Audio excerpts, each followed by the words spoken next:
السلام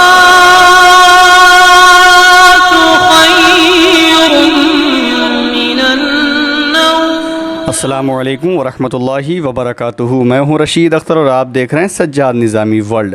امید کرتا ہوں آپ لوگ خیریت سے ہوں گے۔ اللہ اور بھی آپ کو خوش رکھے، شاد و آباد رکھے، دین و دنیا کی دولت سے مالا مال فرمائے، آمین یا رب العالمین۔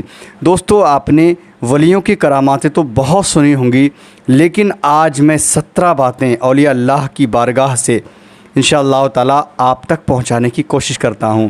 یہ 17 باتیں آپ اگر سن لیں گے تو انشاءاللہ آپ کا ایمان تازہ ہو جائے گا اور آپ اس ویڈیو کو بار بار دیکھیں گے انشاءاللہ تعالیٰ۔ اسی ویڈیو میں ایک آج اللہ کے ولی کا ذکر کرنے والا ہوں، اور حقیقت میں جو نسبت رکھتے ہیں ولی اللہ سے، یعنی اللہ والوں سے، تو یہ سمجھیے کہ اللہ کے ولی کے پاس کتنی پاور ہوتی ہے، یہ شاید ہم نہیں جانتے ہیں، لیکن ہم کو جاننا بہت ضروری ہے، کیونکہ اللہ کے ولی کی اگر پاور ہم کو پتہ چل جائے تو انشاءاللہ تعالیٰ جو دنیاوی ہم آفتوں میں جو پریشان رہتے ہیں نا، تو انشاءاللہ اگر اللہ کے ولیوں کو ہم یاد کر لیں تو ہماری زندگی کی ہر پریشانی ختم ہو جائے گی۔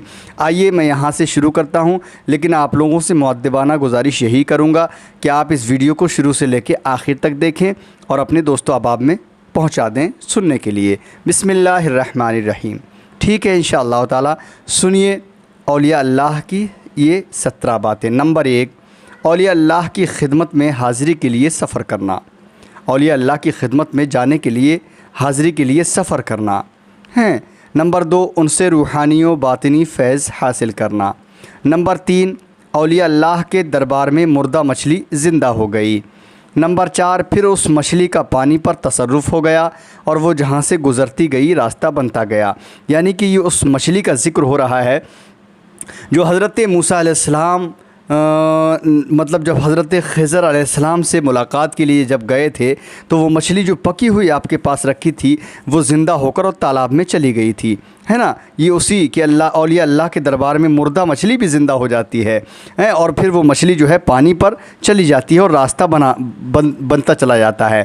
نمبر 5، اولیاء اللہ کو اللہ تعالیٰ کی طرف سے خاص رحمت اور علم لدنی عطا ہوتا ہے۔ نمبر 6، اللہ تعالیٰ نے ایک باطنی نظام بھی مقرر فرما رکھا ہے جسے اللہ کے مقبول بندے چلاتے ہیں بے شک۔ نمبر 7، اولیاء اللہ کا پانی پر پورا تصرف ہوتا ہے، یہ بھی حق ہے۔ نمبر 8، اولیاء اللہ کی نگاہ دونوں کناروں پر ہوتی ہیں، دنیا و آخرت ان کے سامنے ہوتے ہیں بے شک۔ نمبر 9، اللہ کے مقبول بندے پیشانی پر نگاہ سے ہی تمام احوال معلوم کر لیتے ہیں، یعنی کہ دنیا کے اندر کوئی ایسی طاقت نہیں ہے جو پیشانی پر نگاہ ڈالنے کے بعد پتہ کر سکے کہ کیا پریشانی ہے یا کیا حال ہے اس کا، لیکن اللہ کے ہی مقبول بندے ہیں، یہ ولی اللہ ہیں، یعنی وہ ولی ہے جو پیشانی پر نگاہ ڈالنے کے بعد ہی اس کے حال معلوم کر لیتے ہیں۔ نمبر 10، لوح محفوظ اولیاء کے پیش نظر ہوتی ہے۔ نمبر 11، وہ تقدیریں بدل دیتے ہیں۔ نمبر 12، ایمان جان سے زیادہ عزیز ہوتا ہے یہ ولیوں کے لیے۔ نمبر 13، اللہ تعالیٰ کے دیے ہوئے علم سے وہ لوگوں کے حالات سے واقف ہوتے ہیں بے شک، سبحان اللہ۔ نمبر 14، ان کی نگاہیں زمین کے نیچے دفن چیزوں کو دیکھ سکتی ہے، یعنی ولی اللہ کی نگاہیں جو ہیں اگر زمین کے اندر چیزیں دفن بھی ہیں ان کو بھی دیکھ سکتی ہیں۔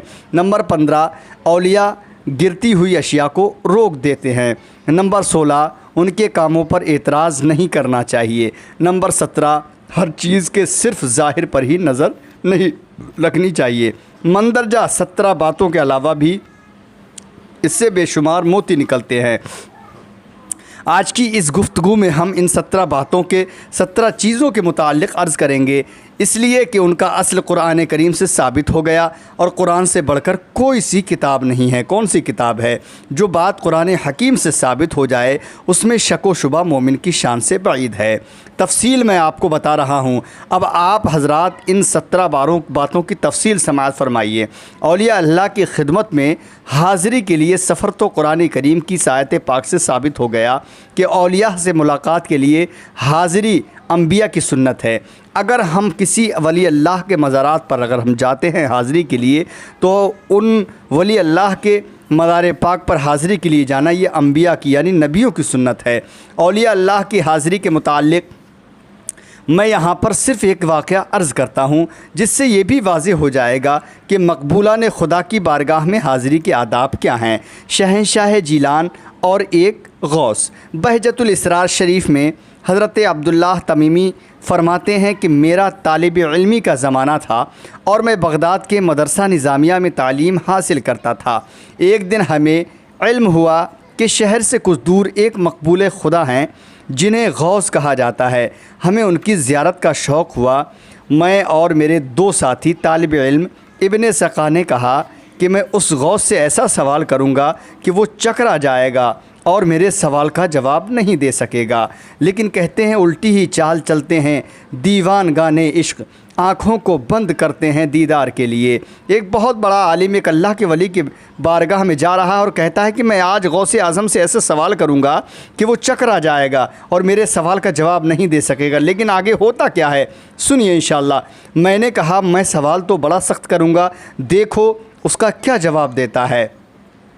شیخ عبد القادر جیلانی کہا تمہارے الفاظ ٹھیک ہیں، یہ کلمات بے ادبی سے بھرے ہوئے ہیں، میں تو ان کی خدمت میں حاضر ہو کر صرف یہ دیکھوں گا کہ مجھے کتنا فیض ملتا ہے۔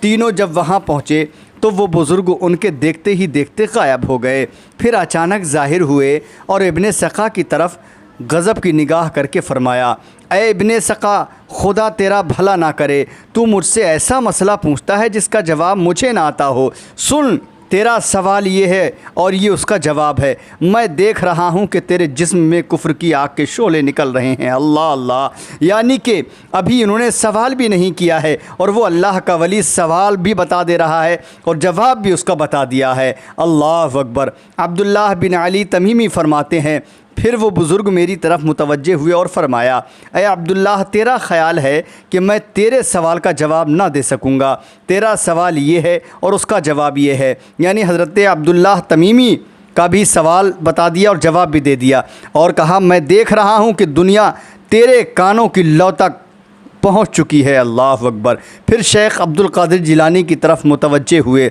اور ان کو سینے سے لگا لیا، فرمایا، اے عبد القادر، تم نے ادب کی وجہ سے اللہ اور اس کے رسول کو راضی کر لیا ہے اور میں دیکھ رہا ہوں کہ تو بغداد کے منبر پر بیٹھا ہوا وعظ کہہ رہا ہے اور لاکھوں انسان تیرے بیان سے فیضیاب ہو رہے ہیں اور تو کہہ رہا ہے قدمی ھذا علی رقبتی کلی ولی اللہ، میرا یہ قدم تمام اولیاء اللہ کی گردن پر ہے اور مجھے یہ بھی نظر آ رہا ہے کہ تمام اولیاء اللہ نے تیری بزرگی کے سامنے اپنی گردنوں کو جھکا دیا ہے۔ سبحان اللہ، ماشاء اللہ۔ کہتے ہیں اگر ولی کی بارگاہ میں جاؤ تو اپنے دل سنبھال کر جاؤ کیونکہ وہ ہمارے دل کی تختی کو پڑھ لیا کرتے ہیں۔ یہ کہہ کر وہ بزرگ ہم سے پھر غائب ہو گئے، پھر ان کا کسی کو پتہ نہ چل سکا۔ حضرت عبداللہ کہتے ہیں کہ جس طرح اس غوث نے کہا تھا اللہ تعالیٰ نے اسی طرح کر دیا۔ ابن سقا ہر علم میں شاندار کامیابی حاصل کی، ساری دنیا میں اس کے علم کا چرچا ہونے لگا، بڑے بڑے عالم اس سے مناظرہ میں شکست کھا گئے۔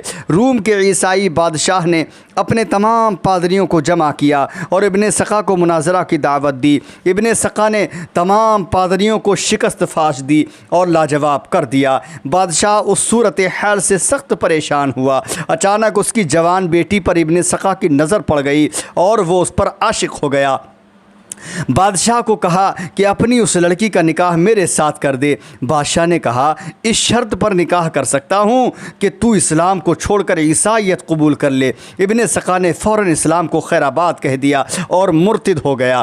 بادشاہ نے اپنی لڑکی کا نکاح اس سے کر دیا۔ نکاح کے ساتھ ہی اس کے جسم میں کوڑ کی بیماری پھیل گئی۔ بادشاہ نے اس کو اٹھوا کر شہر سے باہر پھینک دیا۔ جو آدمی اس کے پاس سے گزرتا تھا اس پر لعنت بھیجتا تھا۔ لوگ کہتے یہ وہ آدمی ہے جس نے ایک ولی اللہ کی بے ادبی کی ہے۔ آخر وہ اسی حالت میں ایریاں رگڑ رگڑ کر مر جاتا ہے۔ اللہ اکبر۔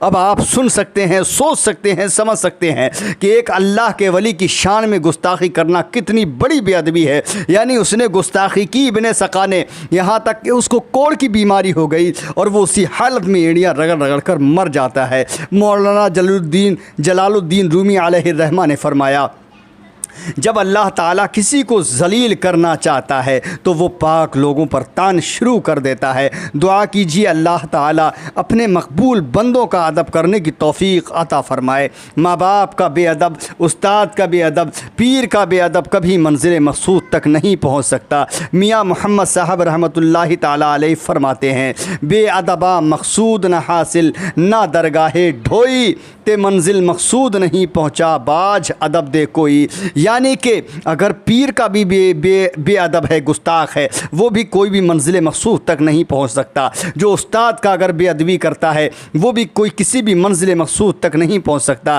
اگر ولی اللہ کا کوئی بے ادبی کرتا ہے وہ بھی کسی منزل مقصود تک نہیں پہنچ سکتا۔ اگر اپنے ماں باپ کی بے ادبی کرتا ہے تو وہ بھی کسی بھی منزل مقصود کو نہیں پہنچ سکتا ہے۔ اولیاء اللہ کے بارے میں اور ان کی شان میں گستاخیاں کرنے والے لوگوں کو ابن سقا کا یہ واقعہ سن کر اللہ تعالیٰ سے خوف کرنا چاہیے۔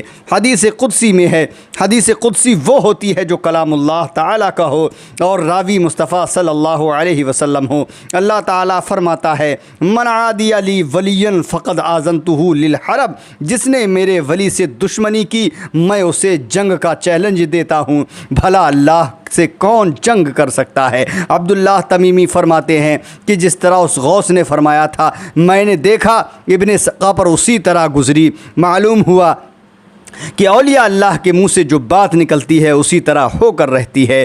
نگاہ مرد مومن سے بدل جاتی ہیں تقدیریں، جو ہو ذوق یقین پیدا تو کٹ جاتی ہیں زنجیریں۔ میں بس دوستو اتنا بتانا چاہتا ہوں کہ ولی اللہ کی بارگاہ میں جاؤ تو اپنے دلوں کو سنبھال کر جاؤ، کیونکہ ولی اللہ دلوں کو پڑھ لیا کرتے ہیں۔ ہماری نیت میں کھوٹ ہے وہ جانتے ہیں، ہماری نظر میں دھوکہ ہے وہ جانتے ہیں، ہمارے من میں کوئی کھٹکا ہے وہ جانا کرتے ہیں۔ دوستو اللہ کے ولیوں سے محبت رکھو، اللہ کے ولیوں سے نسبت رکھو۔ انشاءاللہ تعالی اگر ہم نے سچی اور پکی نسبت ولی اللہ سے رکھی، انشاءاللہ ہم دنیا کے اندر بھی کامیاب ہو جائیں گے، مرنے کے بعد اپنے قبروں میں بھی کامیاب ہو جائیں گے، اور کل میدان محشر میں بھی کامیاب ہو جائیں گے انشاءاللہ تعالی۔ بس میں انشاءاللہ کل ملتا ہوں اگلی ویڈیو میں، جب تک کے لیے اللہ حافظ، دعائے خیر میں یاد فرمائیں۔ السلام علیکم ورحمۃ اللہ وبرکاتہ۔ دیکھتے رہیے سجاد نظامی ورلڈ یوٹیوب چینل، آپ کا اپنا۔